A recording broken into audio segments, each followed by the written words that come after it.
Hello again, everyone. My name is Karen Brown, and this is video journal number 3, or the final video for my Human Behavior in the Social Environment course at CCV. Today I'm going to try and answer the question of what it is in any particular situation that causes a problem to continue despite a client's expressed wish to change. The word ambivalence comes to mind for me immediately, and that is the state of having mixed feelings or contradictory ideas about something. But why? Why are people ambivalent? If we think about the ecological perspective in regard to ambivalence, can help explain how this can happen. Sands 2001 describes these type of interactions as the reciprocity between persons and their environments, where there's an attention on the goodness of fit between an individual or group and the places in which they live out their lives. Furthermore, in social work practice, applying an ecological approach can be best understood as looking at a person's families, cultures, communities, and policies, and to identify and intervene upon strengths and weaknesses in the transactional processes between these systems. Holistic thinking can provide a paradigm for understanding how systems and their actions can maintain an individual's behavior. Now, while that's all good information and very clinical in its delivery to explain, it's still important to note and understand that when we're working with an individual, also we're working with their experiences. That's really what it boils down to. And that means that a social worker must consider these factors when defining the goals and objectives of their time together. These factors can include their biological influences, their sociocultural expectations, life events, and family influences. All of these exterior influences affect a client's readiness and or their ability to change or follow through with change. It is not that they don't want to necessarily, they may just not know how to. If a social worker acknowledges these factors, they will be more apt to adjust their approach and not purely blame the client when they resist. So this brings me to the time when I'd like to discuss the stages of change and the need for a social worker to assess a client's motivation in regard to making changes in their lives. So pre-contemplation in the very beginning is where a client really has no intention on changing their behavior. Exterior influences may be pushing them for the change to happen, but the client doesn't necessarily believe it. They'll show up to keep people quiet, but really have no desire to do anything different. Simply put, it's denial. So then we move on to contemplation, where they're aware that a problem exists, but with no commitment really to take any action. Client at this point is actually just willing to consider changing, but is hesitant to make a commitment. It's a good time to talk about the fear that's involved in changing, name it, if you will.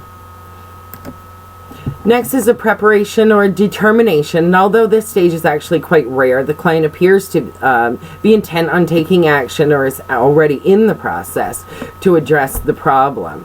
From there, we move on to action, where there's actually some active modification of the behavior, and then maintenance, where there's been some sustained change and new behaviors replace old, but then we fall back down sometimes into relapse, which is where they fall back into the old behaviors and patterns of behavior and change.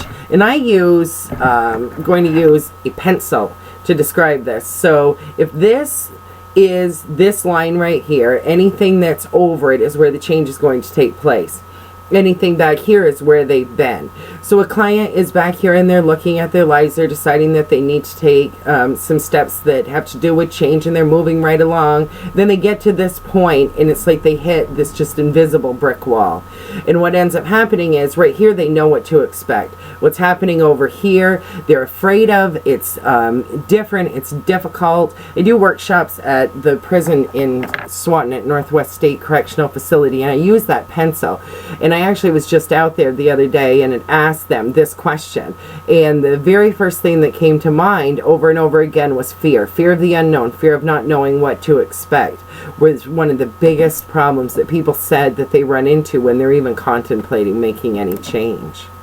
So this is the dilemma of change that most people face. There's a fear and anxiety associated with change. People do not change without some sort of pain, and certainly at least without some discomfort. And this is a real struggle, and many consider going back to the familiar regardless of how damaging this had become. For many, this is easier as they know what to expect when they're back in the place of that is familiar, and the fear of the unknown will dissipate when they live there, regardless of how damaging that is. So I believe it's important for a social worker to validate people's fears and talk with a client about what's blocking their progress. Helps them to be able to identify their own solutions, and in that regard, it will assist them with their desire to change. So looking back on the bigger picture, again, we have to note about family systems and how important they are to recognize and to validate through the transitions that you're working with a client. These individuals are in constant contact with this dynamic, and not everyone that they associate with may be even happy that they are making changes in their lives. This will definitely interfere with the work that they are doing and the success that they will have in making their changes. Even larger than the family and the macro context, which looks at individuals' community or their economic status in regard to how that affects a person's ability to change as well. Social worker who understands how an individual has developed their own sense of self within this context will be able to work with them and recognize how their behaviors are similar to those that they are surrounded by. The power of a person's culture is enormous and can present some very real barriers for them.